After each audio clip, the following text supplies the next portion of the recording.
Akhirnya Aiman terselamat dari insulin.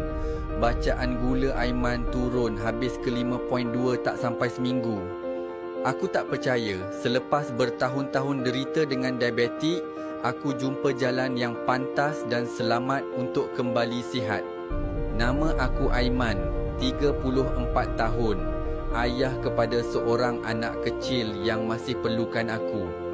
Aku tak pernah bayangkan pada usia muda macam ni, aku boleh terkena masalah kronik yang meragut kebahagiaan hidup aku.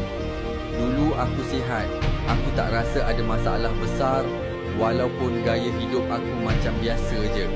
Banyak kerja outstation, banyak makan kat luar, banyak minum air manis macam isotonik sebab konon-konon bagi tenaga.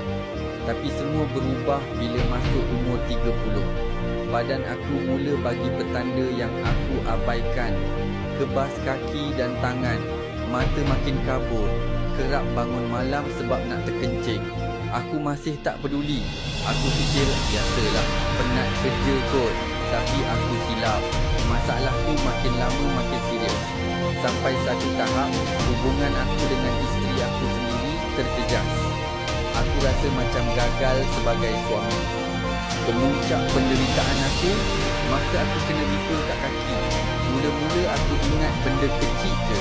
Tapi bila buat check up penuh, doktor terkejut tengok bacaan gula aku 26.5. Doktor bagi amaran. Encik Aiman, kalau tak jaga, encik mungkin perlu insulin seumur hidup. Korang tahu tak rasa macam mana bila dengar ayat tu? Rasa dunia gelap. Aku bayangkan diri aku bergantung pada jarum dan ubat sampai tua. Aku bayangkan anak aku tengok aku tak mampu buat apa-apa. Lepas tu doktor cakap lagi, diabetik ni bukan main-main encik. Kalau tak jaga, boleh hilang kaki, hilang penglihatan atau nyawa. Aku balik rumah hari tu, termenung depan cermin.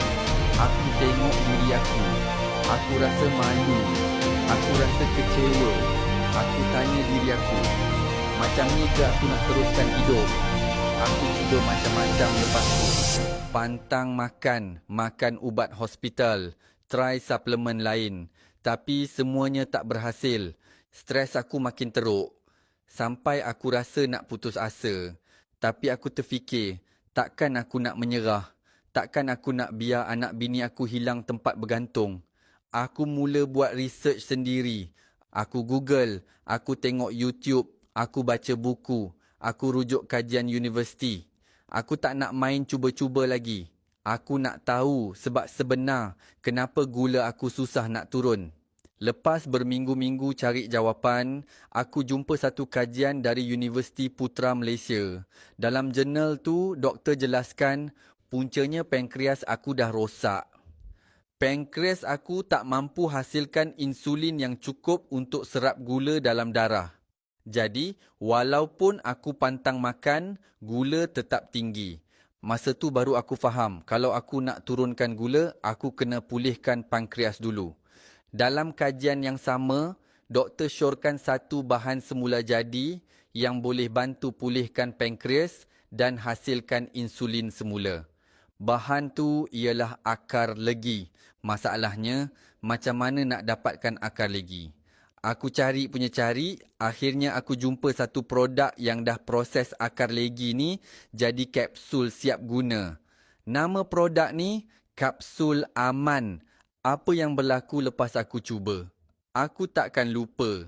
Lepas seminggu, bacaan gula aku jatuh dari 26 poin. 5 ke 15.1.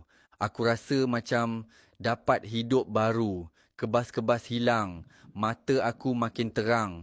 Lepas 3 minggu, bacaan gula aku dah stabil bawah 5. Doktor sendiri terkejut tengok perubahan aku. 3 perkara yang berubah dalam hidup aku. Pertama, aku bebas dari diabetik. Bacaan gula normal, tak perlu insulin lagi.